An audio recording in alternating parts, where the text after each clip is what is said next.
نماز پہلا رکن ہے شہادت توحید و رسالت کے بعد۔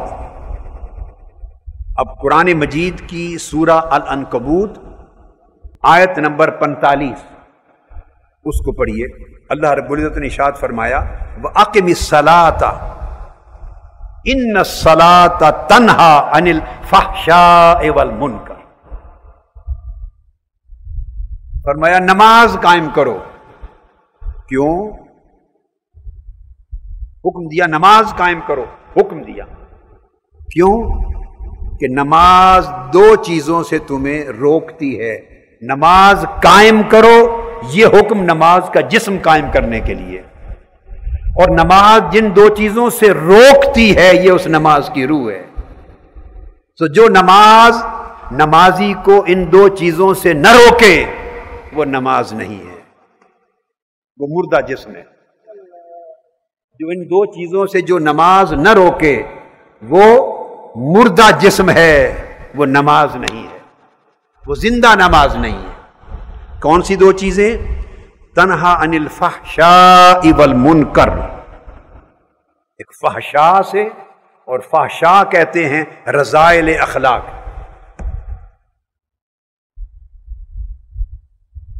رذائل اخلاق، اور منکر سیئات اعمال۔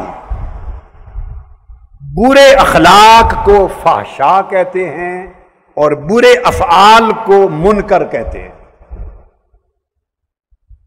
اللہ رب العزت نے فرمایا کہ نماز کی خاصیت یہ ہے کہ بری خصلتوں سے اور برے اخلاق سے بھی روکتی ہے اور برے اعمال اور افعال سے بھی روکتی ہے، فحشاء سے بھی روکتی ہے اور منکرات سے بھی روکتی ہے، فواحش سے بھی روکتی ہے، اور فواحش سے مراد صرف ایک بدکاری کا فعل نہیں ہے۔ اگر زبان گندی ہوگی تو کہیں گے یہ فحش زبان ہے، وہ بھی فاحش میں آئے گا۔ برتاؤ گندا ہوگا، فواحش میں آئے گا۔ سوچ گندی ہوگی، فواحش میں آئے گی۔ ہر وہ کام جو نظافت، لطافت اور شرافت کے معیار پہ نہیں ہے، جو حسین اور جمیل نہیں ہے، بددہ ہے، برا ہے، ناپسندیدہ ہے، وہ عمل بے حیائی کا ہے، وہ فحشاء کے اندر آتا ہے۔ صرف ایک بدکاری کا عمل نہیں، زبان کی بدکاری، آنکھوں کی بدکاری، اخلاق کی بدکاری، گفتگو کی بدکاری، برتاؤ کی بدکاری، دل کنجوس ہے تو بدکار ہے، سارے رویے فحشاء میں آتے ہیں۔ تو نماز تمہیں برے رویوں سے روکتی ہے، اور نماز تمہیں گناہوں کے اعمال سے روکتی ہے۔ تو برے رویوں سے رکنا اور برے اعمال سے بچنا یہ نماز کی روح ہے۔ تو نماز فرض کی گئی تاکہ بندے کے اخلاق سنور جائیں اور افعال سنور جائیں۔ تو آپ نے دیکھا کہ سب سے پہلا رکن شہادت توحید و رسالت کے بعد نماز، اور نماز کی روح اخلاق کو سنوارنا۔ اور آقا علیہ السلام نے فرمایا، اللہ رب العزت نے، آقا فرماتے ہیں کہ میرے اللہ نے ارشاد فرمایا انما اتقبل الصلاۃ مما تواضع بها لعظمتی، میں اس شخص کی نماز قبول کرتا ہوں جو میری عظمت کی خاطر متواضع اور منکسر ہو جائے۔ اس کی نماز قبول کرتا ہوں جس کی نماز اس کے تکبر اور رعونت کو ختم کر دے اور اس کی طبیعت اور مزاج میں تواضع اور انکساری پیدا کر دے، اور میری مخلوق پر ظلم نہ کرے، اور میری نافرمانیوں پر اصرار نہ کرے، اور میری یاد کو جاری رکھے۔ اور آخر پہ فرمایا وَرَحِمَ الْمِسْكِينَ وَابْنَ السَّبِيلِ وَالْأَرْمِلَ وَرَحِمَ الْمَصَابِ، اور مصیبت زدوں پر رحم کرے، بیواؤں پر رحمت کرے، مسافروں پر کرم کرے، مسکینوں محتاجوں پر رحمت کرے، اپنا مال خرچ کرے۔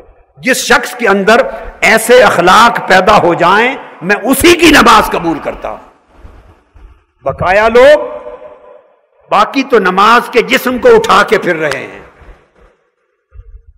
باقی لوگ نماز کے جسم کو کندھوں پہ اٹھا کے پھر رہے ہیں۔ نماز انہی کی نماز ہے، فرمایا کہ جن کے اندر تواضع آ جائے، انکساری آ جائے، تکبر نہ رہے، بڑا پن نہ رہے، اکڑ نہ رہے، جھکنے والے بن جائیں، خود کو چھوٹا سمجھیں، خود کو حقیر سمجھیں. کیوں حقیر سمجھیں؟ کہ ہر وقت ان کی نگاہ میری عظمت پر رہے، میری عظمت پہ رہے، اور وہ مخلوق پر ظلم نہ کریں، مخلوق پہ جبر نہ کریں، مخلوق کی حق تلفی نہ کریں. شب و روز مجھے یاد رکھیں. مسکین اور محتاج ہو تو اس کے لیے سراپا رحمت بنے، مسافر ہوں ان کے لیے سراپا شفقت بنے، بیواؤں اور یتیموں پر سراپا رحمت بنے، اور مصیبت زدہ کے لیے ہمیشہ سہارا بنے. نماز جن لوگوں کی سیرت میں، کردار میں، اخلاق میں یہ تبدیلی پیدا نہیں کرتی، فرمایا میں ان کی نماز قبول نہیں کرتا. مجھے اندازہ ہے یہ حدیث پاک بہت کم لوگوں نے سنی ہوگی پہلے، یہ میرا گیس ہے، بہت کم لوگوں نے سنی ہوگی. یہ مضمون ہے. آقا علیہ السلام نے فرمایا وہ نماز کا جسم تھا، یہ نماز کی روح ہے. اب آپ نے دیکھا کہ نماز کے فرض کرنے کا مقصد بھی اخلاق سنوارنا. اللہ پاک ہمارے سجدوں کا محتاج نہیں ہے. اس کی کبریائی نے بڑھ نہیں جانا ہمارے سجدے کرنے، نماز پڑھنے اور قرات کرنے. اور آپ نماز نہ پڑھیں تو نہ اس کی کبریائی نے گھٹ جانا ہے. اسے کوئی محتاجی نہیں، بے نیاز ہے. اس نے ہمیں کیوں ڈالا ہے ان حرکات میں؟ صبح و شام 5 وقت نمازوں کو ہمیں کیوں ڈالا ہے؟ ہر کام چھوڑ کے دوڑے، نماز کریں، سجدے کریں، رکوع کریں، سجدے کریں، رکوع کریں. سمپل سوال ہے، اپنی ضرورت کے لیے یا ہماری ضرورت کے لیے؟ بتائیں. ہر کام چھوڑ کے دوڑیں، نماز پڑھیں، با جماعت نماز پڑھیں، قرات کریں، قیام کریں، رکوع کریں، سجود کریں، سنتیں پڑھیں، فرض پڑھیں، سنتیں پڑھیں، وتر پڑھیں. اس نے ہمیں یہ سارا جو ہمارے اوپر عبادت کا بوجھ ڈالا کیوں؟ اس سارے کام کاج کی ضرورت اس کی کوئی اپنی ہے یا ہماری ضرورت ہے؟ بولی اگر تو اس کی ضرورت ہے تو معاملہ اور ہو گیا، اور اس کی کوئی ضرورت نہیں، وہ غنی ہے، وہ محتاج نہیں، بے نیاز ہے. تو پھر ہماری ضرورت ہوئی نا. تو ہماری ضرورت ہے تو وہ کیا ہے؟ وہ اللہ پاک نے بیان کر دی. ہماری ضرورت یہ ہے، وہ ہمارے اخلاق سنوارنا چاہتا ہے، ہمارا طرز زندگی سنوارنا چاہتا ہے، ہمارے رویے سنوارنا چاہتا ہے، ہماری سوچیں سنوارنا چاہتا ہے. وہ کہتا ہے کہ بندو ہر روز 5 وقت نمازیں پڑھ کر بھی اگر اندر سے نہ بدلو تو میں نے تمہاری نمازوں کو کیا کرنا ہے؟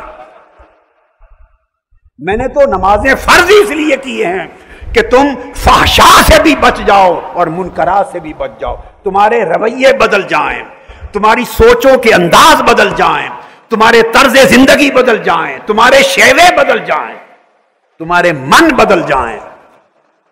اگر وہ من نہ بدلے تو اس تن کو رکوع سجود کی مشقتوں میں ڈالنے کی کیا ضرورت ہے؟ یہ ہے رکن نماز کا حال.